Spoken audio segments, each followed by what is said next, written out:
Naranasan mo na bang tumingin sa bank account mo tapos mapapabuntong hininga ka na lang?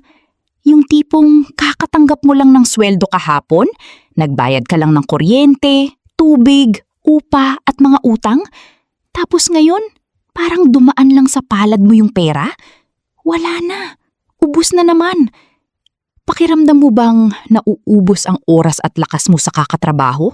Pero pagdating sa ipon, laging zero? Bakit ganun? Kahit anong sipag natin, kahit minsan nag-overtime pa tayo o dumidiskarte sa gilid-gilid, hirap na hirap pa rin tayong umabot man lang sa unang 100,000 piso na ipon. Ang totoo, hindi ka nag-iisa. Kaya maraming nahihirapan dahil may mga nakagawian tayo, mga psikolohiya at mga paligid natin na pumipigil sa atin ng hindi natin namamalayan. Disclaimer. Ang mga impormasyon, tips at opinion sa video na ito ay para sa educational at inspirasyon lamang. Hindi ito pumapalit sa payo ng isang lisensyadong financial advisor. Ang anumang desisyon mo sa pera o investment ay iyong sariling responsibilidad. Laging pag-aralan ng mabuti ang mga papasuking hakbang sa iyong personal finance.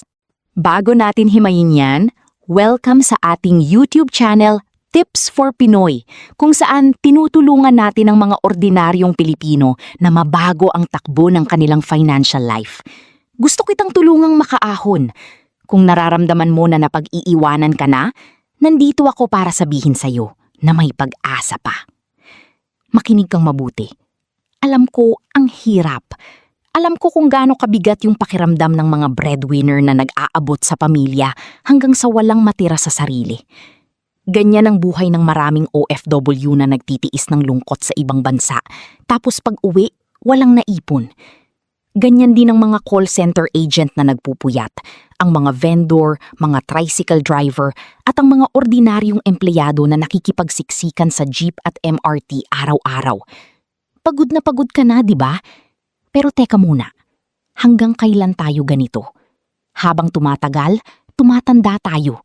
At kung hindi natin babaguhin ang diskarte natin ngayon, baka dumating ang araw na parehas pa rin ang problema natin.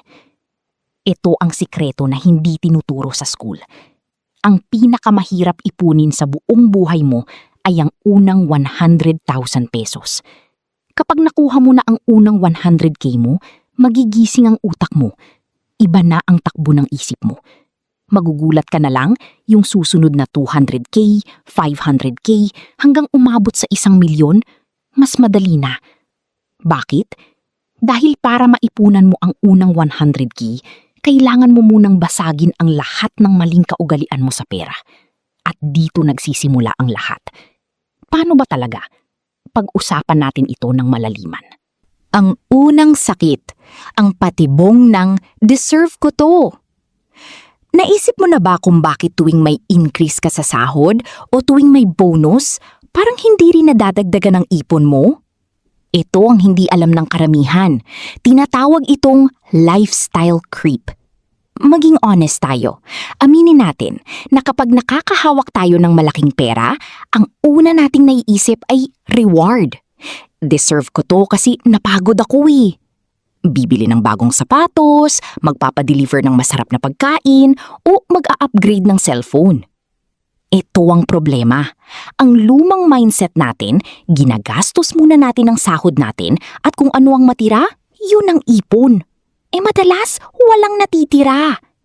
Ang smart mindset na ginagawa ng mga taong mayayaman ay pay yourself first. Pagkasahod, itabi na agad ang 10% o 20% para sa savings. Tapos, pagkasasyahin ang natira. Kapatid, tandaan mo ito. May isang BPO worker, itago natin sa pangalang Mark. 5 taon na si Mark sa kumpanya, na-promote na bilang team leader. Tumaas ang sahod, pero dahil tumaas din ang standard of living niya, lumipat ng mas mahal na kondo, kumuha ng hulugang kotse para raw sa status, at lagi nang nagkakape sa mamahaling coffee shop. Ayun, after 5 years, hindi pa rin umabot ng 100K ang ipon. Kasi ang totoo, pinayaman niya lang ang mga negosyante sa paligid niya. Pero ang sarili niya, pinabayaan niya. Ang resulta, kahit mataas ang sahod, isang sakit lang, uutang na naman. Huwag kang pumayag na mapunta ka sa sitwasyon na to. Ang benefit kapag natutunan mong i-delay ang gratification mo, kapayapaan ng isip. Yung alam mong kahit mawalan ka ng trabaho bukas, may huhugutin ka at hindi ka mamamalimos ng tulong. Pangalawa, ang lason ng maliliit na gastos. Minsan ba napapaisip ka, hindi naman ako bumibili ng mga mamahaling gamit bakit wala pa rin akong pera? May hindi ka napapansin. Ito ang dahilan kung bakit butas pa rin ang bulsa mo. Ang mga microgastos. Ito yung mga 20-20, 50 o 100 na ginagastos natin araw-araw na akala natin maliit lang naman Paano kung sabihin ko sa'yo na yung 150 pesos mo na milk tea o kape araw-araw, kapag tinotal mo sa isang taon, ay mahigit 54,000 pesos din. Kalahati na agad ng unang 100K mo. Ganyan kasi yan. Yung mga paisang checkout sa online shopping na sale raw worth 300 pesos. Yung araw-araw na pag-book ng ride kaysa gumising ng maaga para mag-commute.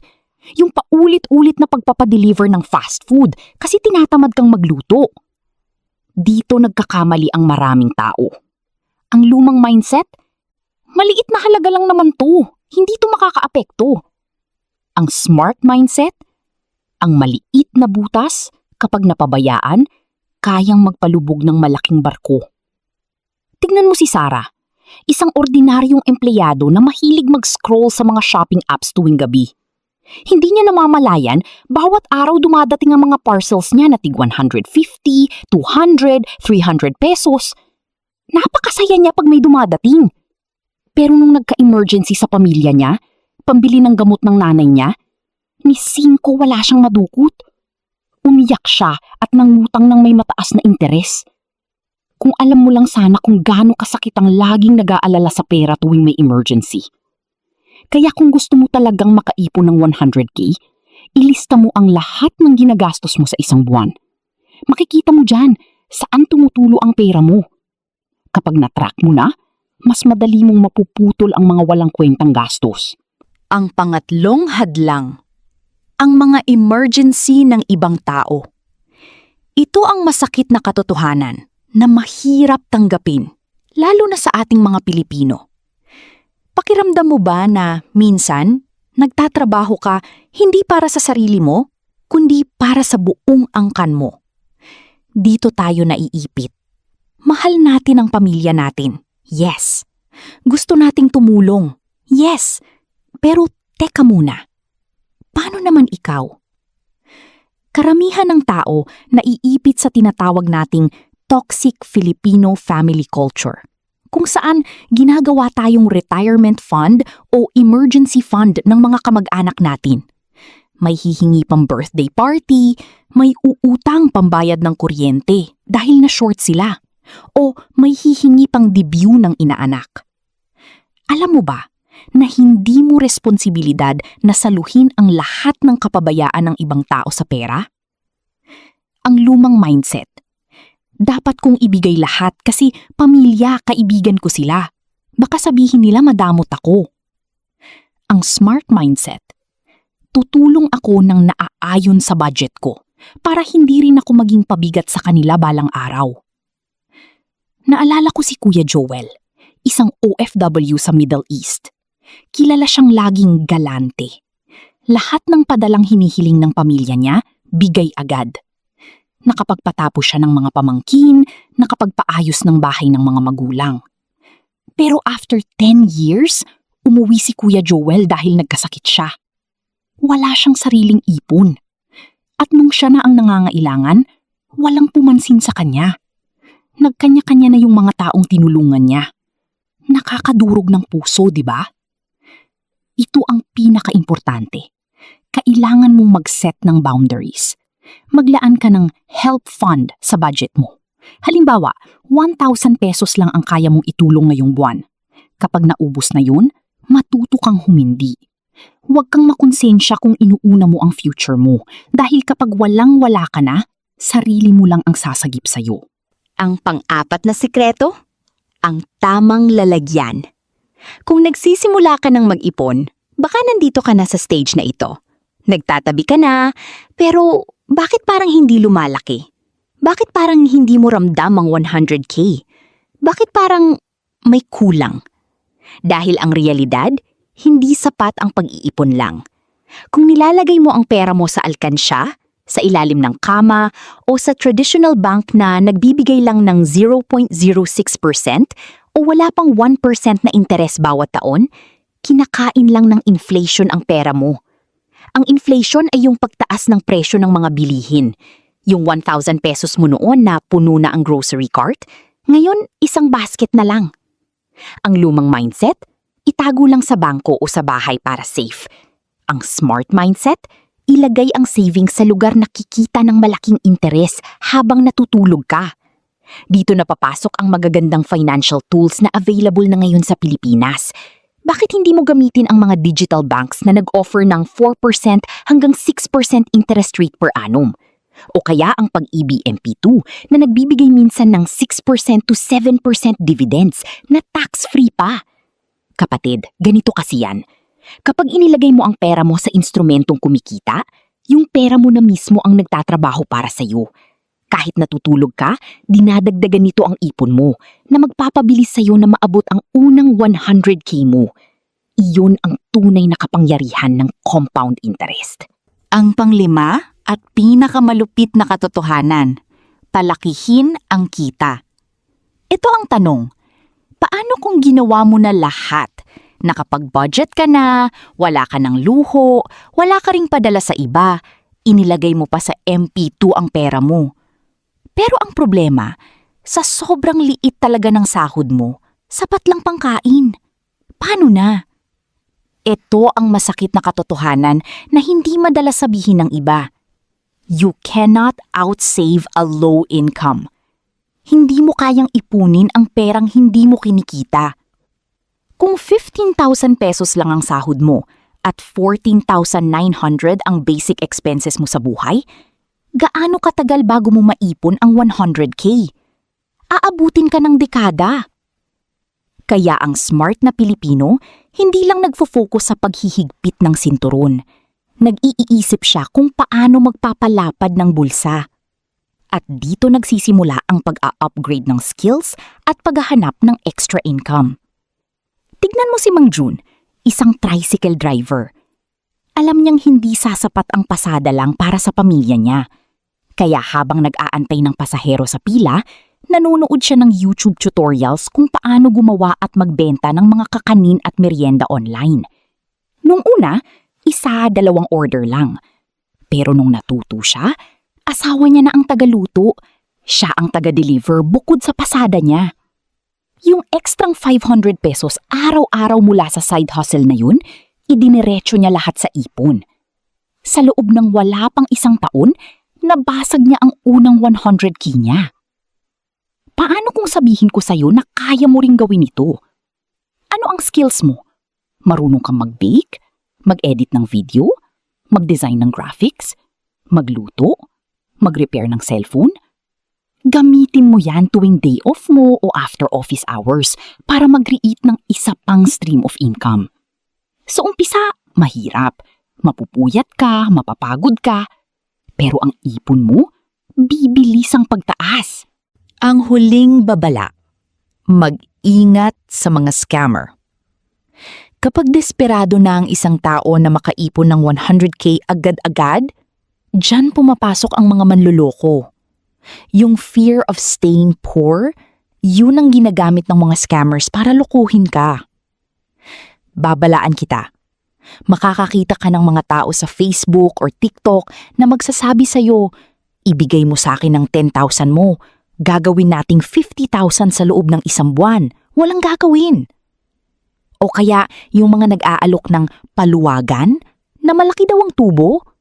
Pero pagdating ng turn mo sana na sumahod, block ka na sa messenger at nakatakas na yung admin. O yung sinasabing crypto invest daw. Nakikita ka daw ng 5% daily. Tapos later on, fake platform pala. Kapatid, tandaan mo ito. Walang madaling pera. Wala. Walang shortcut papunta sa yaman na totoo at legal. Kung nararamdaman mong parang too good to be true, 100%. Scam yan. Huwag mo isugal ang konting naipon mo sa pawis at dugo mo para lang ibigay sa mga buwaya na nakaabang online. Edukasyon at pag-aaral talaga ang unang sandata laban sa mga ganyang panluloko. Ngayon, balikan natin ang lahat. Paano ka nga ba talaga makakaabot sa unang 100K mo? Una, pigilan ang lifestyle creep. Huwag basta gumastos tuwing may extra. Pay yourself first. Ipon bago gastos. Pangalawa, bantayan ang microgastos. Putulin ang araw-araw na unnecessary expenses na umuubos sa pera mo ng palihim. Pangatlo, mag-set ng boundaries. Tumulong sa pamilya ng naayon lang sa budget mo. Huwag gawing emergency fund ang sarili mo. Pang-apat, ilagay sa tamang lalagyan. Huwag hayaang matulog ang pera mo. Ilagay sa digital banks or MP2 para lumaban sa inflation. At panglima, palakihin ang kita. Huwag mag-asa lang sa isang source of income. Mag-upskill at mag-side hustle. Kinakabahan ka ba ngayon? Nararamdaman mo ba na napag-iwanan ka na? Huwag kang matakot, kapatid. Ang mahalaga, nagsimula ka ng mamulat ngayon. Ang oras, lilipas at lilipas din yan. Ikaw man ay may gawin o wala. Paglipas ng 1 taon, 2 taon, pwede kang nandyan pa rin, nagrereklamo na walang pera. O pwede kang pumili ngayon, na tiisin ng konting hirap, disiplinahin ang sarili. At sa susunod na taon, nakangiti ka ng nakatingin sa unang 100,000 pesos sa bank account mo. Kaya mo yan. Naniniwala ako sa'yo. Ang mga na-share ko sa'yo, nagawa na ng libu-libong pangkaraniwang Pilipino. Wala silang magic. Naging matalino lang sila sa desisyon nila araw-araw. Oras na para ikaw naman ang gumawa ng kwento mo ng tagumpay. Sana may natutunan ka sa video na ito na pumukaw sa damdamin at isipan mo. Alin sa 5 dahilan na nabanggit ko ang pinaka nahihirapan kang labanan ngayon? Ang dami ng gastos? Ang pamilya? O ang maliit na sahod? Mag-comment ka sa baba. Gusto kong basahin ang mga kwento ninyo at kwentuhan tayo doon. Kung nakatulong ang video na ito, huwag kalimutang i-like para suportahan ang channel natin. At mag-subscribe ka na rin para sama-sama tayong matuto paano ipaglaban ang mga pangarap natin, isang hakbang sa bawat araw. Maraming salamat sa panunood.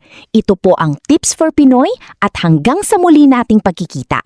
Laban lang, malalampasan din natin to.